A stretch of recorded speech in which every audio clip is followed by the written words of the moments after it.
Welcome back to Dance Studio Owner Life Coaching. Today, I am talking to you about your profit plans. So, the reason why this is important is because oftentimes we hear it drilled into our minds to make sure we have a profit, make sure we have a profit. Profit is more important than revenue. But a lot of times when I talk to my coaching clients, when I ask them what their plan is for the profit, they typically draw a blank. So people know that they should have a profit in their business should be profitable, but they don't exactly have a plan for that money. And this is why, if you don't have it, you can get into some trouble. So if you just have money sitting in a bank account or commingled with your regular checking account where you pay your other expenses out of, it's easy to just spend your profit and not really know where it all went. So you can get to the end of the quarter and say, maybe you were 10% profitable.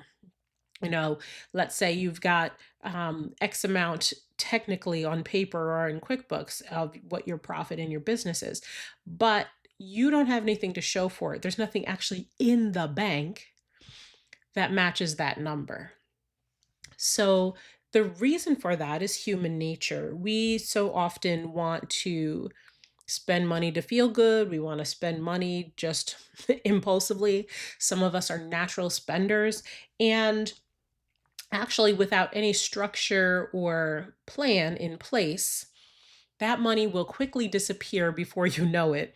And you'll say to yourself, well, gosh, I don't think we're profitable because I don't see it in the bank. There's no number that matches that I can go out and use for something.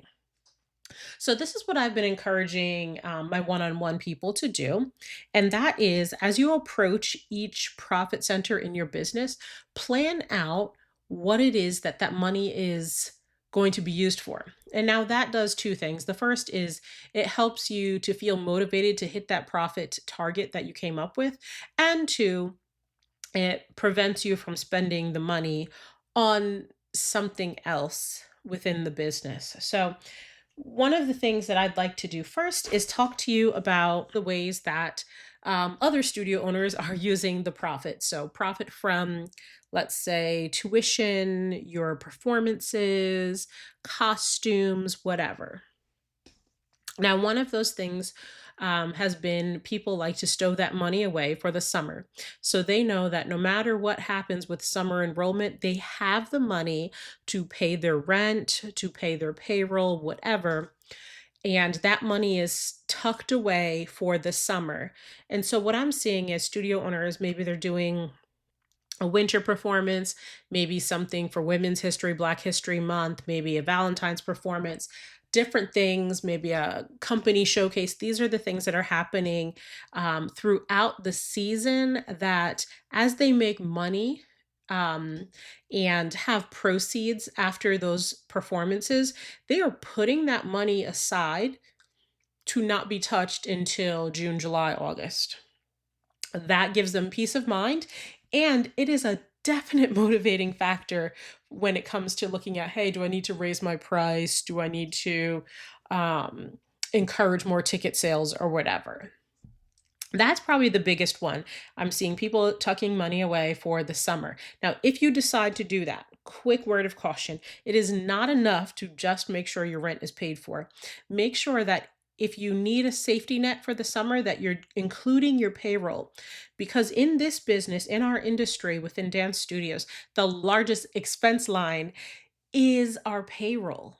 So if you don't make sure that that's covered, that would be a big gap as you're moving forward and planning and looking at cash flow. The next thing, now this is something that I love to do, and I just actually am in the middle of it. As I'm recording this, my studio is on spring break, and what we started with is we got some landscaping done. Oh, this is something I've wanted to do for a while. It was expensive. I got the quote last year and we just couldn't afford it, right? There's landscaping that I just had to get done, but I knew we couldn't afford it.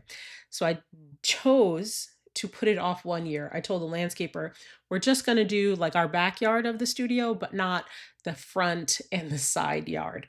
Now, I could have, yes, I could have put that on a credit card, but then we'd be trying to deal with, hey, we didn't have the money in the first place. So how do we pay off that credit card? So what we did instead is um, we put that off for a year. I came back to them this March and I said, I am ready. Let's do the front and the side. And I gave them a specific budget of how much money, like a range of how much money we could spend to get these things done. Oh my gosh, it felt so good to get this done. The studio, the curb appeal, everything looks so nice. And I'm so happy that we were able to set that money aside, be our own bank, save up the money. It's kind of like, I don't know if you were around back when there was like Walmart and Kmart did layaway. A lot of stores did it, right? This is before the big push around store credit cards. There was the big push in order to do like holiday purchases and stuff. You could do layaway. So the item that you wanted would sit there at the store and you would make payments each time you go in the store. So $100 here, $300 there until the item was paid off. And then they would take it from the back room, the stock room of the place, and bring it up. And then you got to finally take it home. Now, that was really good for the consumer because it was a way to say, I'm going to buy this thing. I have it reserved for me. I'm going to get it. I'm going to work on getting it paid off. And then you get to take it home once you've paid it off. It was a lot better of a situation for people to delay the gratification, to avoid massive amounts of debt. And I think that was a great time, but that's not the case anymore. So when you do these things and you plan these things a year out in advance or 6 months in advance, no, it doesn't give you the instant gratification, but what it does give you is one, time to think. Do you want to maybe alter that project at all? And two, that sense of accomplishment that you saved up, you had the money, you can pay cash for it and be done. So that's what I did with our landscaping. The other thing that I did was just improvements, um, getting some paint touch ups, working on the flooring. We did the underlay for the Marley instead of the top tape, which I love.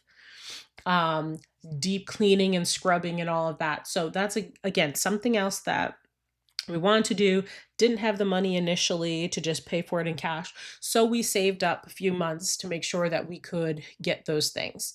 So moving on, the next bit is you can put your profit towards your savings, emergency savings account, right?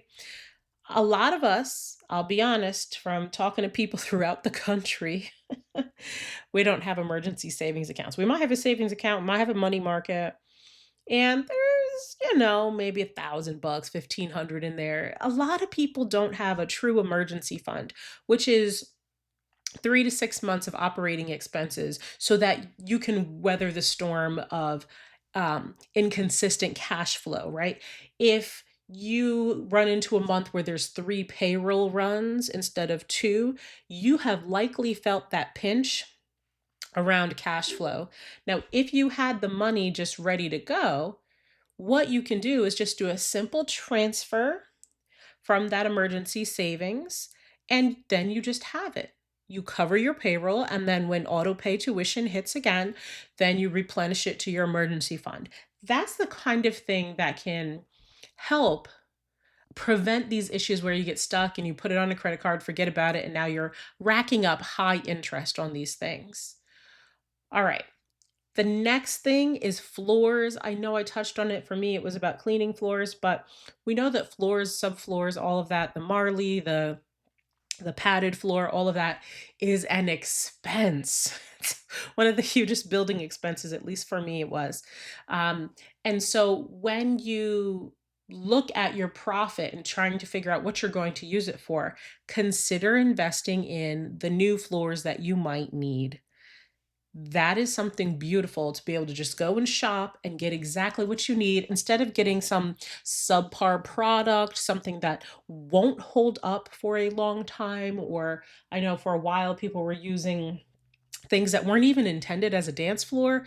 And so just taking a chance on safety and health and just using random products in lieu of a proper dance floor.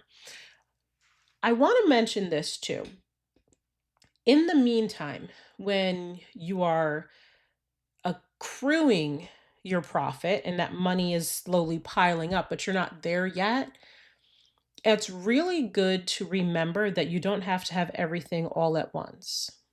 When I started my studio a long time ago in a church hall, we used the backs of chairs as our ballet bar. And then when we had enough money, we made PVC pipe bars um, from Home Depot. And then we bought proper bars, freestanding bars, portable bars. Um, we got things over time. We didn't put all our money into this massive overhead cost just to get started. We waited until we really truly had the revenue in order to support those expenses. Oftentimes, what happens is we have this idea in our mind that if we don't have X, then things won't work out over here on Y. That is not the case. Oftentimes, people understand, they accept, and they don't even know in some cases what it is that you're going to have in your studio, right? What if you use used office furniture or you get it from a discount supplier? What if you get, in my example, I got flooring, bars, and mirrors from another studio that was going out of business, right? There's these opportunities that pop up here and there where you can get items at a reduced cost instead of brand new. So I encourage you to look at that in the meantime when it comes to planning on how to use your profit. And now, the last big piece of where you can use profit um, and create a plan around how you're going to use your profit would be debt repayment. So, if you have debt on the business, whether it's credit cards or loans, personal loans, SBA loans, when that quarterly profit comes out, and let's say you have, I'm just going to make up a number, let's say you get $5,000 in profit from a performance, what you can do is take 90% of that, bust out your calculator, do 90% of that, and take that lump sum of money and pay down that debt. Knock the heck out of that debt. Take the other 10% and do something nice for yourself to appreciate all the hard work you've done, right?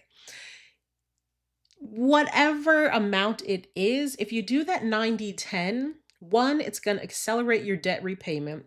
And two, you're going to actually feel profitable because you're spending something on something that you really want, not something you need. There's something psychologically that happens when you spend money and get something you want versus something you need.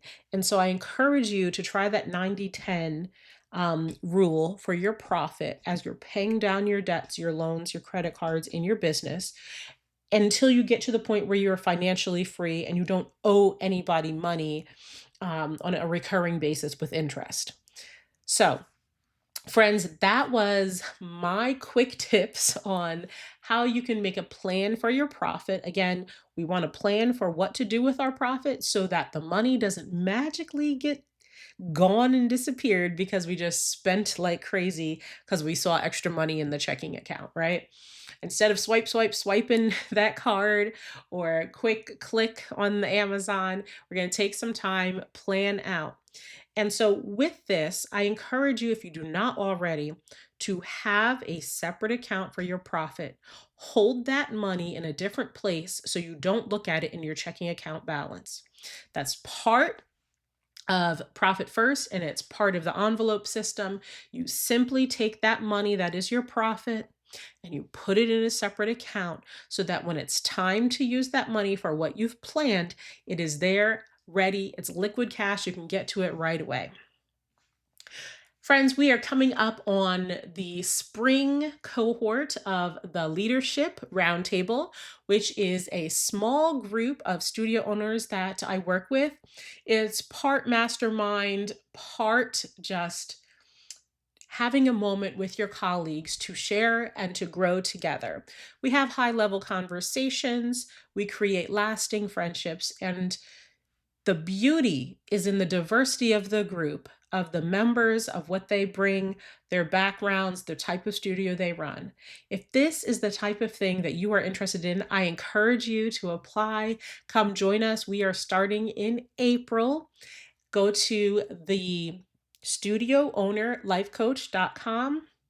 Check out the information, and I look forward to you joining us soon. Until next time, take care.